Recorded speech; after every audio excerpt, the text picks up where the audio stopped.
Este es otro momento académico para disfrutar de la radio universitaria.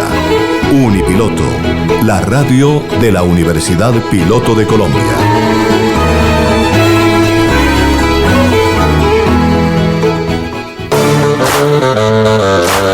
Oyentes de Unipiloto Radio, muy buenas tardes.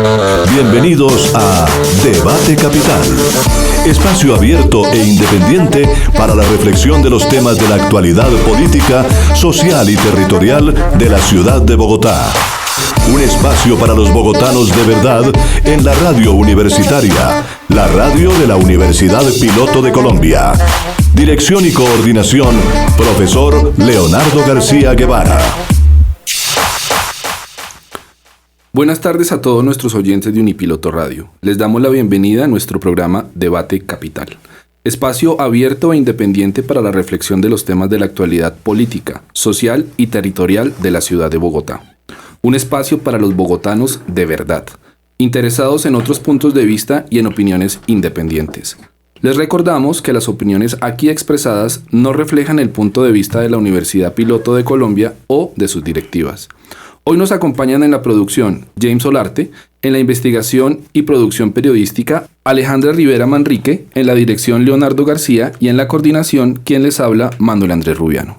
Para empezar a fijar nuestra situación sobre la nave espacial Tierra, debemos reconocer, antes de nada, que la abundancia de recursos inmediatamente consumibles, inevitablemente deseables o absolutamente necesarios nos ha bastado hasta ahora para, a pesar de nuestra ignorancia, mantenernos y sobrevivir. El tema de hoy es basuras en Bogotá. ¿De quién o para quién es el negocio?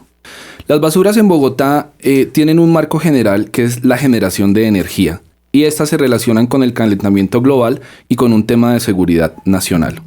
Esto nos pone ante una perspectiva en la que necesitamos diversificar las fuentes energéticas por medio de energías alternativas que no generen gases tóxicos y ayuden a aumentar el calentamiento global. Muy bien, un bello texto del que introdujo Alejandra, que está inspirado en un programa que diseñó y prácticamente revolucionó la historia de la ciencia, que fue Carl Sagan, que fue Cosmos, que fue la primera persona en interpretar el planeta Tierra como una nave espacial que está haciendo un gran viaje. En los años 80. En los años 80. Y esa visión de Carl Sagan, que fue complementada con una foto muy famosa, que era el punto azul pálido, que fue la última foto que tomó el Voyager antes de desaparecer del sistema solar, y que muestra justamente la fragilidad del planeta, la fragilidad de esa pequeña nave espacial en la que nosotros vivimos, y que creo que hoy Manuel nos relaciona fuertemente con el tema de las basuras. Quiero comenzar con una pequeña historia de las basuras en Bogotá, porque realmente los indígenas, ¿cierto? Y los habitantes de la América nativa originales tenían una relación muy estrecha con la naturaleza. Si uno mira la historia escrita, por ejemplo, por los aztecas y el manejo que le daban a Tenochtitlán del agua, de la basura, contrasta mucho con el modelo europeo. Para la misma época en que los españoles llegan a Tenochtitlán, la peste negra está por toda Europa justamente por el problema de las basuras, las ratas y la contaminación del agua. Mientras que en Tenochtitlán o al mismo tiempo en el Imperio Inca, y lo mismo que ocurría acá en el Imperio pues de Chibcha y Muisca, nosotros no teníamos ese problema. Había una cultura del reciclaje justamente por el uso de los materiales. De hecho, Leonardo, cuando Cortés llegó a Tenochtitlán, era una de las únicas ciudades de más de 100,000 habitantes que tenía un correcto manejo de acueducto. Tenía un acueducto que traía en el agua más de 4 kilómetros de distancia, con un sistema que ni siquiera tenían los romanos porque era de 2 canales. Y siempre mantenían un canal limpio para mantenimiento y otro canal que era el que surtía de agua, y los iban rotando. Pero en el caso de Bogotá, inmediatamente es refundada la ciudad sobre la ciudad que ya había sido fundada en la sabana. El tratamiento de las basuras por parte de los españoles siempre fue, digamos, desastroso. ¿En qué medida? En que las basuras y todos los elementos contaminantes que se producían eran arrojados a los ríos, con lo que yo llamo el efecto hoyo negro. El efecto hoyo negro es que el momento en que la basura desaparece de su vista, el problema parece que desaparece de su vista y de su conciencia, pero usted no es consciente, perdónenme la redundancia, de que ese problema va a repicar aguas abajo o que va a replicar en otra parte.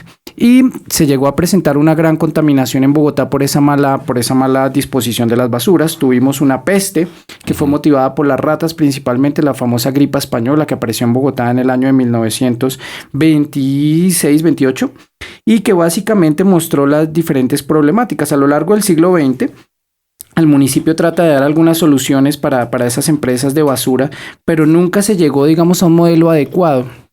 Hasta 1958 el modelo fue un modelo privado y quiero dejar esto muy en claro porque es que hemos tenido unas discusiones sobre si el modelo es público, si el modelo es privado y esto va para allá.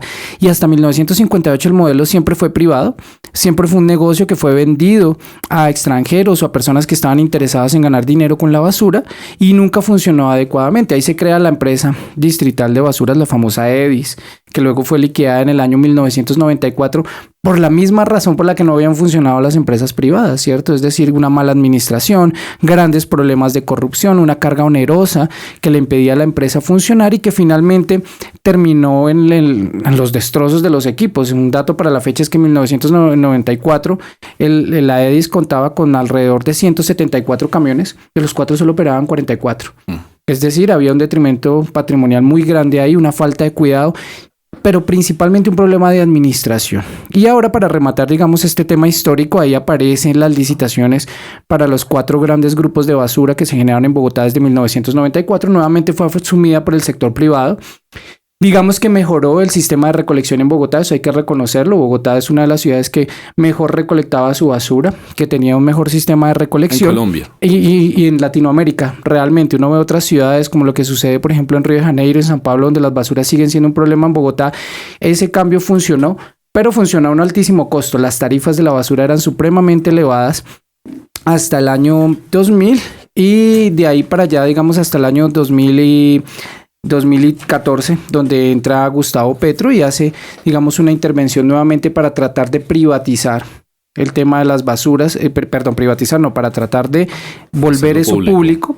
Y ahí es donde se presenta toda la controversia y todo ese cambio sobre el sistema de basuras, que es básicamente lo que debatiremos hoy. Yo quiero proponer también un tema interesante, Manuel, y es no tanto la recolección, sino la disposición, que me parece que es uno de los temas olvidados de esta administración y de las anteriores en Bogotá. Es bastante interesante el tema de las basuras. ¿Dónde se manejan las basuras mejor que en Bogotá?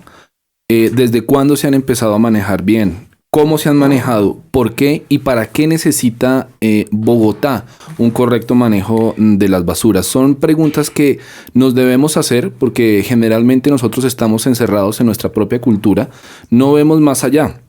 Si revisamos el dónde, Suecia, Japón, Noruega han empezado a revisar ese manejo de basuras de una manera muy interesante. Lo debatíamos en otros programas, Leonardo y oyentes. Noruega, que es uno de los países que más reservas de petróleo tiene, es uno de los países que más basura importa para la generación de energías. Escuché hace unos años a un noruego afirmando que ser subdesarrollado tal vez no es una cuestión de dinero, sino una cuestión de mentalidad. Ellos tienen la mayor cantidad de reservas de petróleo que generalmente la colocan en un banco, pero hasta que ellos no sepan qué hacer con ese dinero, no lo utilizan. Nosotros tenemos muchos recursos y generalmente los desperdiciamos. ¿Desde cuándo se han empezado a manejar las basuras de una manera con innovación? Más o menos desde el final de la Segunda Guerra Mundial. ¿Qué países? Lo repito, Suecia, Japón y Noruega. Si nos damos cuenta, Noruega, a diferencia de Suecia y Japón, son países que son dependientes de el petróleo. Sin embargo, ellos empezaron una independencia del petróleo por medio de las basuras, por medio de la energía eólica, por medio de la generación a través del sol. Entonces, Colombia, si lo empezamos a revisar ahí, Colombia es dependiente de alguna fuente energética. ¿Por qué somos dependientes de eso? La basura, ¿cómo se inserta ahí? Si nosotros manejamos de una manera bastante deficiente, a pesar de que en algún momento tuvimos un buen manejo de basuras, ¿en qué podemos innovar? ¿Cómo ese manejo de basuras nos puede permitir esa generación de energía? Bueno, Manuel, vamos si quieres con nuestro primer invitado que nos va a dar una opinión sobre el tema del manejo de las basuras en Bogotá. Él es Carlos Martínez, que es periodista de la Universidad Javeriana y quien es un experto conocedor de los temas de política pública en Bogotá. Carlos, muy buenas tardes, ¿cómo te encuentras? Buenas tardes, muy bien, gracias, Luis. Bueno, Carlos, queríamos preguntarte por tu opinión sobre el tema del manejo de las basuras en Bogotá y de un punto específico. ¿Cuál ha sido, digamos, el manejo que le ha dado la administración actual al tema de las basuras y tú cuál crees que han sido los principales aportes o los principales problemas que ha generado el tema del manejo y la disposición de las basuras en Bogotá? Pues mira, el tema de las basuras en Bogotá es un tema emblemático de lo que es el manejo de lo que llamamos la cosa o las cosas públicas de esta administración. Y es que más bien, en vez de hablar de la cosa pública, estamos hablando ya de las cosas privadas. Uno de los grandes problemas es precisamente que nuestro sistema de basuras en Bogotá deje de convertirse en un sistema público para convertirse en un sistema privatizado, porque entonces obedece básicamente a intereses muy particulares, a empresas a volver al mismo modelo, digamos, de entregar los servicios para convertirlos en un negocio.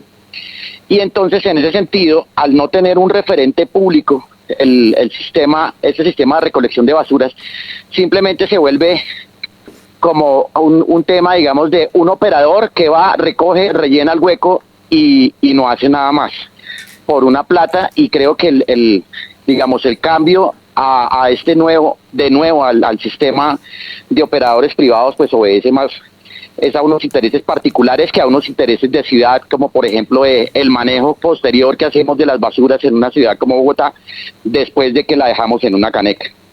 Carlos, ¿y ese negocio a quién favorece exactamente? ¿Cuáles son los dueños del negocio de la basura en Bogotá?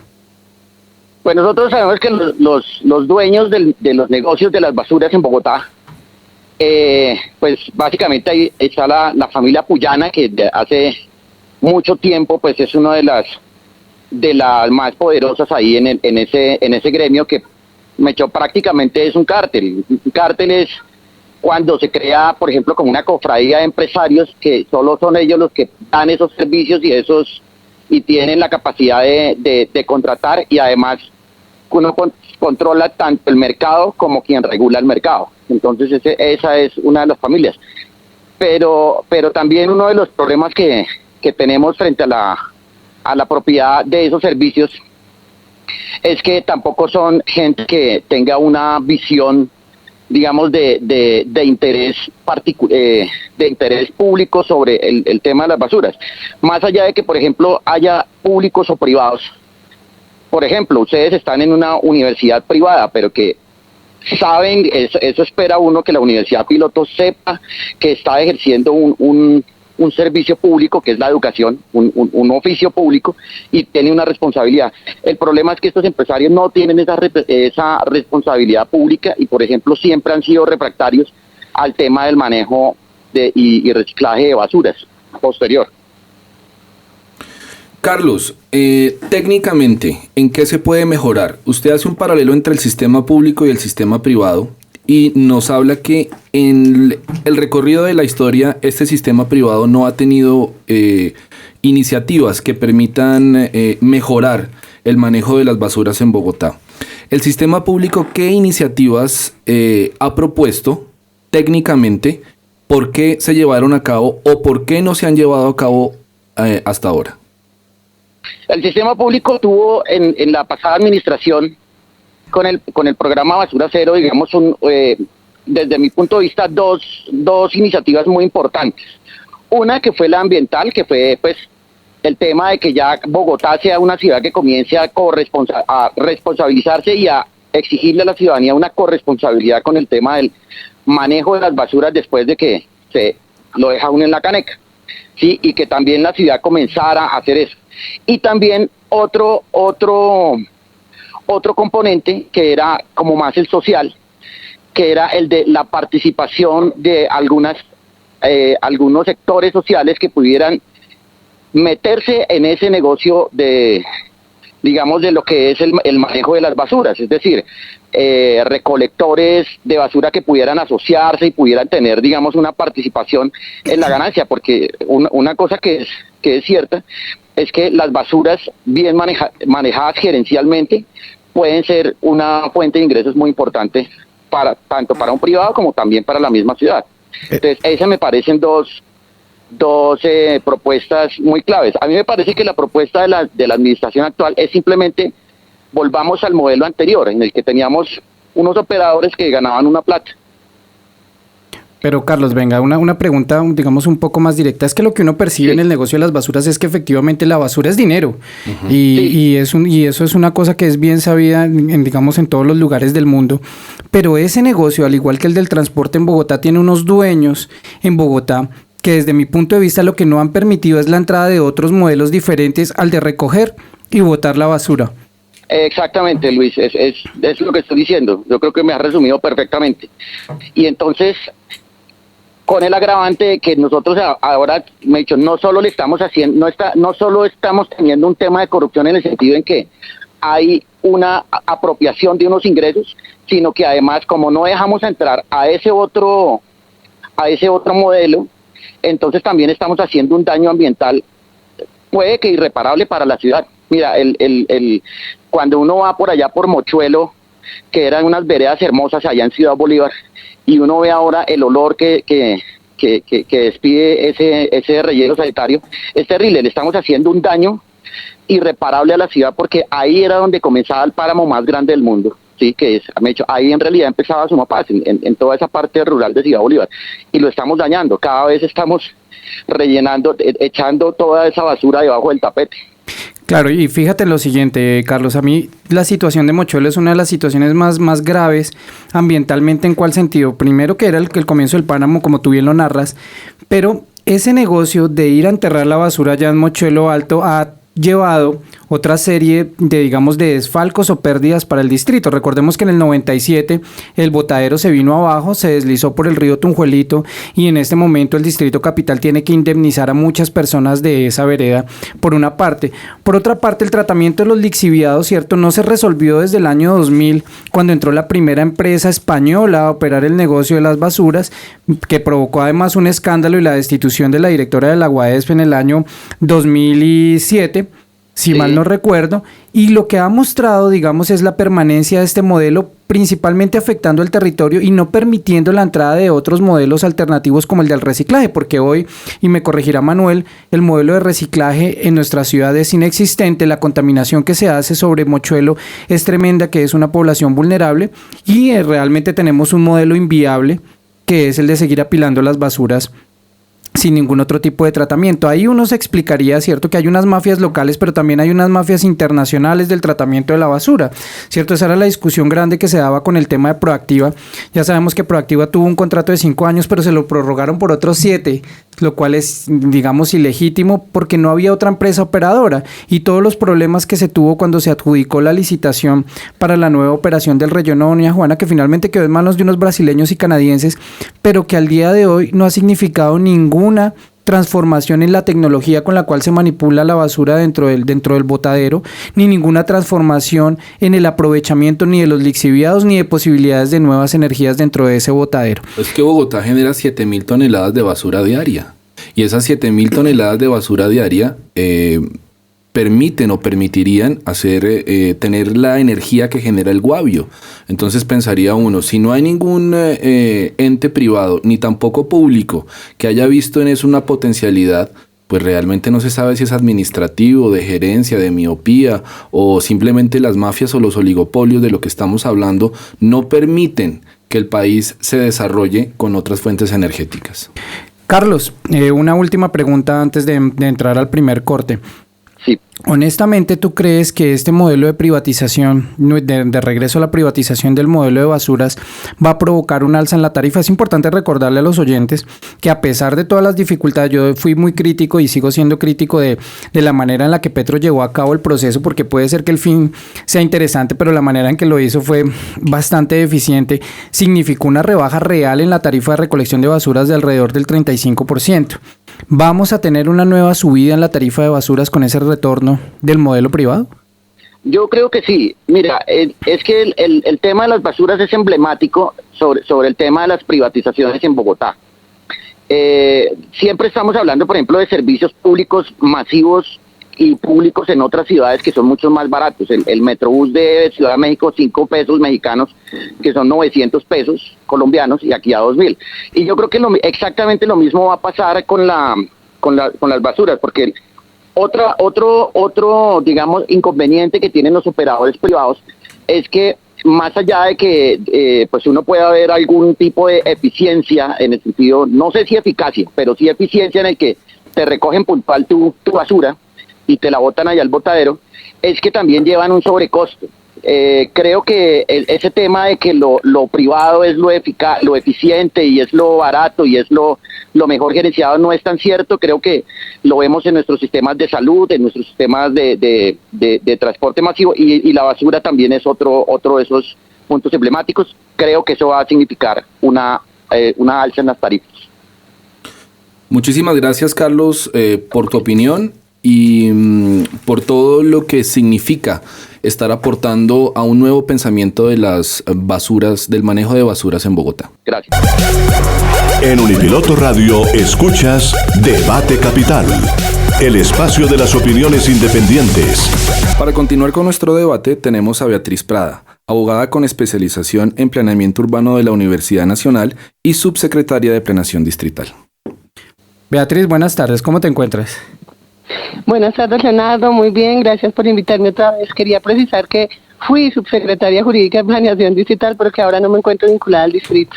Ah, muy bien, sí, eso es importante aclarar para saber desde dónde proviene tu voz. Resumimos tus títulos porque yo tengo acá una lista como de 50, entonces se nos va el programa ahí diciendo todos los estudios, logros y demás.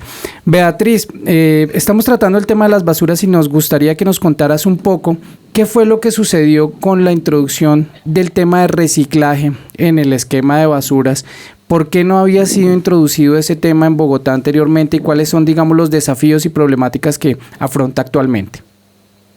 Bueno, mira, lo primero que quiero hacer es aclarar que en el tema de basuras no soy una experta, conozco de manera, digamos, el tema. Lo que entendimos en Bogotá, digamos, es que el tema de la recolección de basuras y todo el modelo de basuras estaba siendo manejado por unos grupos económicos fuertes que se habían consolidado en este tema, para algunos presuntas mafias que manejaban el tema de recolección de basura. La Corte Constitucional revisó una tutela para que los recicladores pudieran ser incorporados al modelo de recolección de basuras porque no eran tenidos en cuenta. Es una actividad que se está desarrollando de manera informal, muy al margen de todo el modelo de recolección de basuras de la ciudad. La Corte falló y obligó a la ciudad, ordenó a la ciudad que incorporara a los recicladores al modelo de recolección de basura. Esto, por supuesto, generó un impacto enorme, y cuando llegó la administración de Gustavo Petro, tuvo que materializar la decisión de la Corte con fundamento en, digamos, revisiones que ya se habían hecho en la administración de Samuel Moreno. Y la administración de Gustavo implantó el modelo de recolección de basura, un modelo que por supuesto impactó a los grupos económicos que manejaban este monopolio. En ese orden de ideas todo el mundo debe recordar la emergencia sanitaria que se generó porque tiraron basuras a la calle, y bueno, se generó un impacto súper fuerte y todo un escándalo en torno al tema. Lo esencial del modelo es que se incorporó población vulnerable, todo el tema de reciclaje, al modelo de recolección de basuras. Gustavo Petro dejó un decreto que tenía, digamos, una vigencia de 8 años de la incorporación de los recicladores al modelo y que vinculaba también operadores de los que ya habían estado funcionando, que siguieron manejando el tema de manera, entre comillas, temporal. ¿Cuál es el reto? Que se mantenga la inclusión. Y el reto que ha tenido el alcalde Peñalosa ha sido ese. Esto está en manos, según yo entiendo, de la Secretaría de Hábitat y de la UAEP, que es la Unidad Administrativa Especial de Servicios Públicos. Ellos tienen, digamos, como el reto de, ahora que se están venciendo contratos de algunos de los operadores, incluyendo recicladores, grupos de recicladores, y de algunos de los operadores de recolección, tienen el reto, y están haciendo lo que entiendo yo, de revisar cómo se va a adecuar ese decreto que dejó Gustavo Petro, que para muchos, incluyéndome en algunas ocasiones, es un decreto populista, pero que cumple el fallo de la Corte, ¿cómo lo van a ajustar?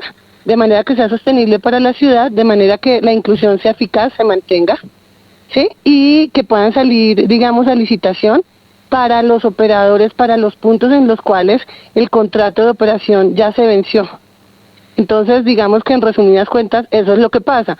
El modelo de basuras era un modelo, digamos, la operación era un modelo excluyente, manejado por unos grupos económicos, y se ha venido intentando a partir de la decisión de la Corte racionalizar y que se vuelva inclusivo para un sector muy vulnerable, que es el sector de los reciclados. Beatriz, pero para aclarar, ¿este modelo de inclusión por la administración actual debe seguir haciéndose?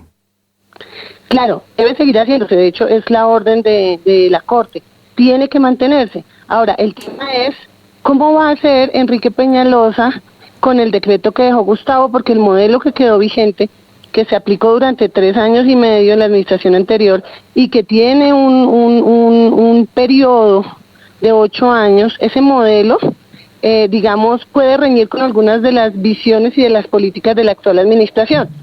Como les digo, es un modelo que incluso pretendía vincular al grueso de los recicladores en la nómina del Acueducto de Bogotá. El Acueducto de Bogotá es una de las 2 empresas públicas sostenibles en Bogotá, las únicas que quedan todavía. Y con una nómina de más o menos 5.000 trabajadores, se come el 33% de la rentabilidad de la empresa. Imagínense ustedes vincular 8.000 recicladores en nómina con convención colectiva. O sea, había una serie de discusiones que se estaban haciendo desde lo presupuestal y demás. Entonces creo que el modelo tiene que ser revisado para que Bogotá lo pueda asumir y lo pueda hacer sostenible, pero tiene que mantener obligatoriamente el tema de la inclusión de los reciclados. Muchísimas gracias, Beatriz, por la opinión que nos has dado. Es una opinión muy valiosa en la que nos haces énfasis en la parte legal y en el modelo de inclusión social que se está manteniendo gracias a la Corte Constitucional. Bueno, gracias a ustedes siempre por invitarme y yo quedo siempre atenta a cualquier otro foro que ustedes estén realizando. Vale, Beatriz, muchísimas gracias. Estás escuchando en Unipiloto Radio Debate Capital, el espacio para los bogotanos de verdad. Leonardo, al parecer las conclusiones tienen que estar acerca de quién maneja el negocio en Bogotá, qué tipo de inclusiones fuera de estos oligopolios están y hacia dónde vamos. No solamente por las órdenes de la Corte Constitucional, sino también por la intención y por las decisiones que se puedan tomar desde el sector público y privado. Bueno, Manuel, a mí realmente me preocupa un poco es que estas decisiones, al igual que las del transporte, no se están tomando de manera técnica, sino que obedecen principalmente a unas posiciones políticas. Y me refiero a políticas no en el mejor sentido de la palabra como una política pública, sino política en el sentido de favorecer a grupos de poder. Si bien los operadores privados tuvieron, digamos, esa bendición de la administración durante más de 40 años, con la llegada de Gustavo Petro, el viro era hacia las personas, digamos, populares, principalmente hacia los recicladores, pero eso no se hizo, digamos, pensado técnicamente. Ese empoderamiento de los recicladores en el manejo de la basura no se pensó administrativamente de una manera adecuada y finalmente ha redundado en el problema que tenemos actualmente, es decir, que ni una posición ni la otra. ¿Cuál es la preocupación fundamental para mí? Que en Bogotá no existe una política pública del manejo y la disposición de las basuras. Tenemos un sistema de recolección de basuras que funciona medianamente bien, pero no tenemos un aprovechamiento y una disposición adecuada de las basuras. Mantener un relleno de basuras en el siglo XXI es una cosa que no es admisible. No aprovechar las basuras como una fuente de energía, ¿cierto? O como una tarea de reciclaje tampoco es una cosa admisible, pero tampoco vemos un interés real de los políticos en formular políticas públicas y programas que de verdad permitan el avance del tema de la basura en Bogotá. Y de alguna manera lo que yo siento es que la población en Bogotá no le da la suficiente importancia a este tema porque seguimos igual que en el siglo XIX. Mientras la basura no esté frente a nuestros ojos, parece ser que no es un problema de los habitantes de la ciudad. Y creo que en ese sentido deberíamos avanzar muchísimo más en las políticas de reciclaje y deberíamos avanzar muchísimo más en la política, en lo que tú has mencionado, en la producción de energía a partir de la basura, que nos permita hacer otra disposición.